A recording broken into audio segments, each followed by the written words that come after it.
Voilà, on va passer à quelque chose de plus classique. L'actualité des journaux, l'actualité traitée par nos quotidiens ce matin qui vont parler de la vente illicite des armes. D'ailleurs, il y a une rencontre qui va se tenir ce matin entre le ministre de l'administration territoriale et les sociétés privées d'armurerie.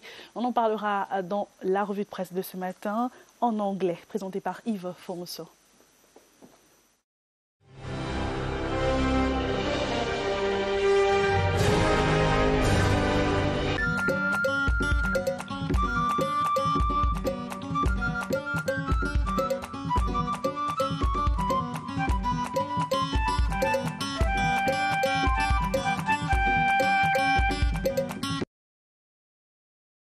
Glad to have you on CRTV's network service. This is Tabloids. We'll take a flip through newspaper pages in Cameroon, and for this Friday, as across the national frontiers as well.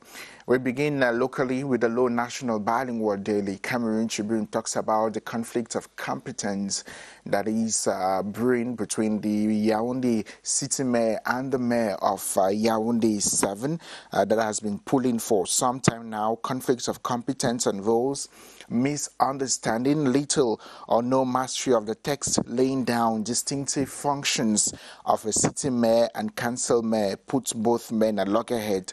After the crisis meeting with the senior divisional officer for the Fundi, residents are hoping to see the two put the energy rather in development projects. Super maire, maire de Yaoundé, les coulisses de la réunion de crise, mutation talks of the crisis meeting chaired by Emmanuel Mariel Jigdent, Fundi senior divisional officer, to bring the mayor of Yaoundé 7 and the city mayor to compromise. Luc Messia Tangana and Augustin Tamba discorded on roles and jurisdiction of influence following the former's demolition of a construction site destined for close to 60 shops in the Yaoundé 7 council area. The mayor of Yaoundé 7 said the project was meant to solve urban disorder, while the city mayor rubbished it for not respecting construction standards. It's a story you want to read in today's edition of Mutation newspaper. Info Martin writes that the sale and purchase of non-lethal weapons are therefore hereby suspended across the national territory due to several irregularities in the firearms sector. The Minister of Territorial Administration made the announcement yesterday during a consultation meeting with firearms dealers. Paul Otenganji disclosed that there are way too many firearms in circulation without a prior gun license from his ministerial department, hence the need to sanctify the sector. The Guardian Post on its part says the Minister of Territorial Administration, Paul Otenganji, has warned firearm dealers on the illegal proliferation of firearms and ammunition. He had reiterated the need for dealers to respect laid down rules and regulations. The Minat boss sounded a warning while stating that his ministerial department will do multiple field checks to ensure dealers toe the line. Now we take you across the national frontiers. We begin in South Africa. The Star newspaper in the most recent edition says South Africa's ruling African National Congress appears set for a bruising and noisy power struggle after one of its most powerful officials refused to accept suspension from the party. Ace Magashule, the ANC Secretary General, was served with a suspension letter on Wednesday after refusing to comply with another to step down after being charged by public prosecutors in November in connection with an allegedly fraudulent 18 million project to find and remove abscestos from homes in disadvantaged neighborhoods. Supporters of President Cyril Ramaphosa had hailed the move as a major boost to his attempts to reform the ANC. On Thursday, Magashule said that he was appealing against the decision, refused to step down, and said he was suspending the president. You can read that in South Africa's daily The Star. Le Monde writes that a journalist who disappeared last month in Mali's northern city of Gao appeared in a video on Wednesday appealing to authorities to do everything they can to free him from Islamist militants holding him over in Mali. French civilians have long been favored targets for kidnapping by criminal and Islamist groups in West Africa's arid Sahel region, partly because of perceptions that the French government is prepared to pay ransoms to secure their release. And so France has repeatedly denied paying ransoms for hostages.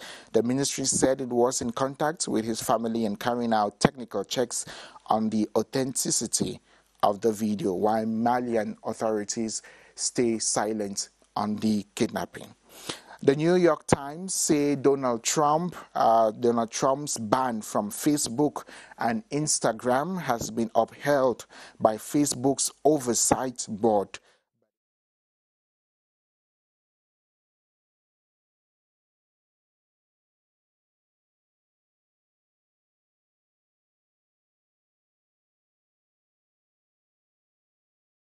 Penalties. It has ordered Facebook to review the decision and justify a proportionate response that is applied to everyone, including ordinary users.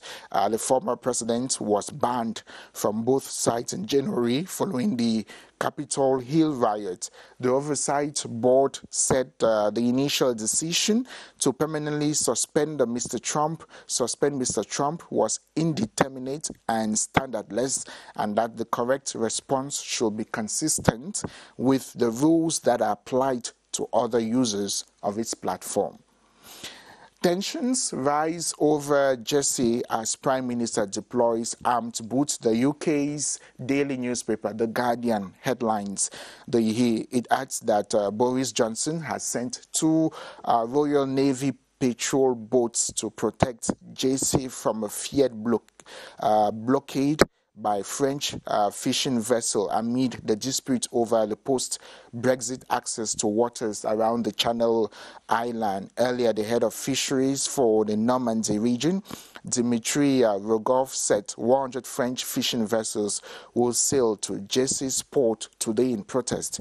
He claimed they will then return peacefully to the port. It's a story you want to read in The Guardian.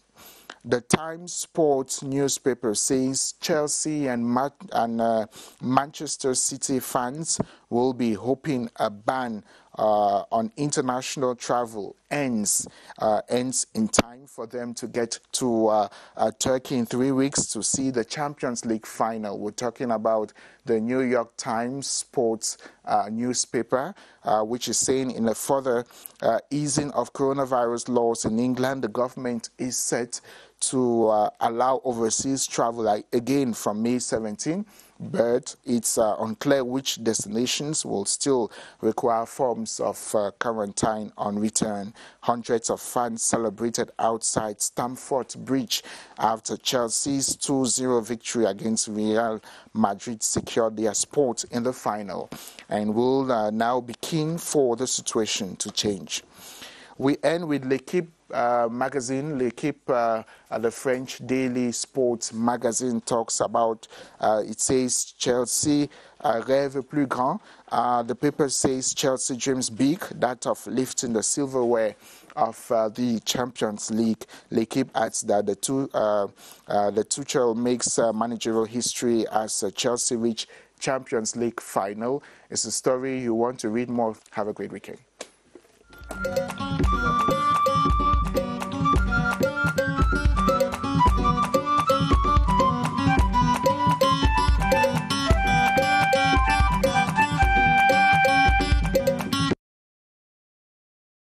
Merci beaucoup Yves Mosso pour toutes ces informations relatives donc à la revue de presse, relatives donc à tout ce qui a été mentionné dans les quotidiens de ce matin.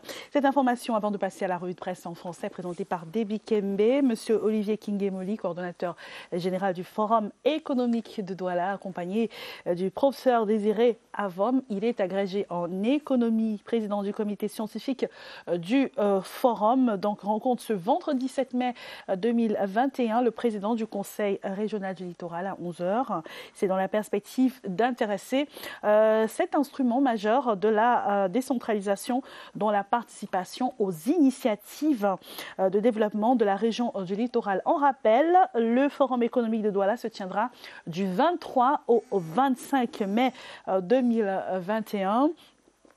À quoi? Le thème de cette rencontre, c'est donc l'occupation des sols, la grande distribution et la problématique du transport urbain de masse pour un développement soutenu dans la capitale économique camerounaise, c'est-à-dire Douala. C'est une initiative du projet Impact économique. Et maintenant, la revue de presse en français, Debbie Kembe.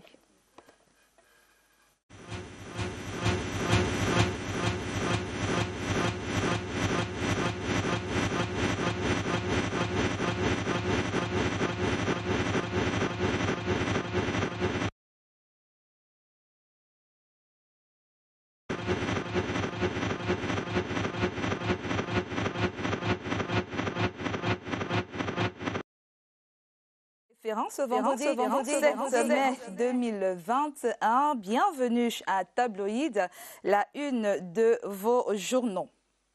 Cameroun Tribune revient ce matin sur les inutiles batailles entre la communauté urbaine et les communes de Yaoundé.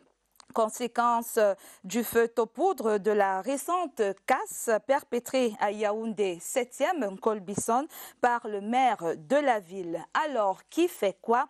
La réponse, c'est dans l'interprétation des textes pour éviter le conflit de compétences. Pour celui du conflit entre les deux édiles de Yaoundé, le préfet du Fondi arbitre et temporise une intervention qui donne espoir aux populations qui ont hâte de voir les responsables municipaux abandonner donc ces inutiles batailles et de se concentrer à l'amélioration de leurs conditions de vie. Autre bataille, mais utile cette fois parce qu'il s'agit de la sécurité des populations et pour cela, le ministre de l'administration territoriale ne va pas avec le dos de la cuillère ce matin pour rappeler à l'ordre les armuriers. 4 journaux titrent à propos. D'abord, Info Matin parle de la suspension des ventes des armes automatiques suite aux nombreuses dérives observées dans le secteur. Pour le soir, prolifération et circulation illicite des armes à feu, le MINAT en guerre contre les promoteurs armuriers. Du côté de Guardian Post, MINAT boss goes of on illegal proliferation, circulation of firearms et l'illustration de la détermination de Paul Atangadji, vous le voyez en image, est faite à travers justement cette image des yeux revolver prêts à flinguer les contrevenants. Et à réalité plus d'ironiser, trop fâché des promoteurs des armureries, Paul Atangadji suspend la vente des pistolets traumatiques. Pour Paul Le Guaret-Kindi, qui revient également sur les 60 officiers en formation à l'École supérieure internationale de guerre de Yaoundé, car les travaux du colloque international de la 16e promotion des stagiaires officiers de l'ESIG s'achève ce jour même. L'œil du Sahel, quant à lui, choisit l'énergie solaire pour nous rappeler les 2 projets majeurs bloqués dans le Grand Nord, mais pas que. Gibaï Gatama alerte également ce matin sur la situation des retraités de la SICAM qui réclament leur pension. Et pour finir, Gibaï Gatama nous attire vers les chutes du phare là-bas, dit-il. Les touristes sont de retour. Mais pas de repos entre-temps pour les patrons des régions. Mutation constate que les décisions des gouverneurs visant à limiter la propagation du coronavirus sont pour la plupart bafouées, notamment dans les régions du centre, du littoral et de l'ouest. Georges-Alain Boyomo titre à propos Covid-19 en région, les mesures passoires. C comme Crasser, C comme 5 ans au service des femmes et de la famille. Hier, 6 mai 2021, le centre soufflait donc sur sa 5e bougie et New Star Info revisite ce matin le travail énorme abattu par l'équipe du professeur Jean-Marie Cassia au Crasser, donc fruit du couple présidentiel à la femme. Et à ce sujet, EcoSanté zoom sur la fécondation in vitro au Cameroun, un espoir pour la femme de connaître la joie de la maternité. Et pendant que des milliers de femmes nourrissent ou du moins caressent l'espoir de donner la vie des hommes sans foi ni loi, la haute et émergence est sur les traces du tueur en série arrêté du côté de Mbadjoun, c'est dans la région de l'Ouest. Des crimes rituels qui vous glacent le sang, à lire en page 3 du journal. Et peut-être que pour vous en remettre un peu de sport, vous fera sans doute du bien parce que émergence sur décision conjointe CAF-FIFA revient donc sur cette décision de repousser les matchs des qualifications africaine pour la Coupe du Monde 2022. Plus de rencontres en juin. Ces dernières sont repoussées au mois de septembre, octobre et novembre prochains et pourront même se prolonger jusqu'en mars 2021. C'était la une de vos journaux. Si vous aimez l'odeur de l'encre, eh bien, rendez-vous dans les kiosques. En ce qui concerne le tabloïd pour cette semaine, c'est terminé. Toute l'équipe se joint à moi pour vous donner rendez-vous la semaine prochaine, dès lundi. En tout cas, d'ici là, bon week-end et à lundi, j'espère.